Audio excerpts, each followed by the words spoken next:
Mes chers amis, Boker Tov. Alors il est vrai que depuis quelques jours on s'est éloigné de notre thématique étincelle de prière. Nous y reviendrons très bientôt, Bezrat Hashem, dès demain.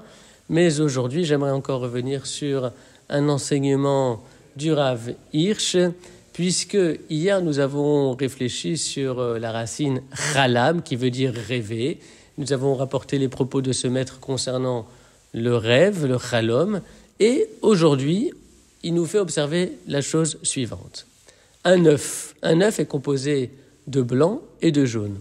En hébreu, le blanc de l'œuf s'appelle chelbon. Dans chelbon, on reconnaît bien sûr chalav. Chalav, c'est le lait qui est de couleur blanche. De la même manière, le blanc de l'œuf s'appelle chalav. Là, il n'y a pas de surprise. Là, on va être surpris, c'est la désignation hébraïque du jaune d'œuf. En effet, dans le langage hébraïque, le jaune d'œuf est désigné comme étant chelmon. Et chelmon, bien sûr, vient de chalam. Et a priori, on ne voit pas du tout le rapport entre le jaune d'œuf et le rêve.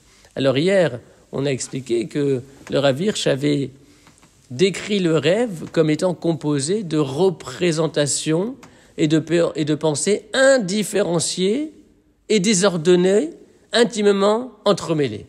Eh bien, cette définition que le Rav Hirsch a donnée du rêve, il la propose également pour le jaune d'œuf, puisqu'il explique que dans le jaune d'œuf se trouvent les germes du futur être vivant, tous encore indifférenciés et non développés, intimement entremêlés. Fin de la citation. Ainsi, le développement de la vie va de pair avec une mise en ordre des choses où chaque élément rejoint la place qui est la sienne. Et puis peut-être on peut ajouter sur un autre plan que le chelmon qui renvoie au poussin est en rapport avec le chalom, avec le rêve, parce que les parents font toujours des rêves pour leurs enfants, et dans ces rêves, précisément, ils voient leur enfant heureux.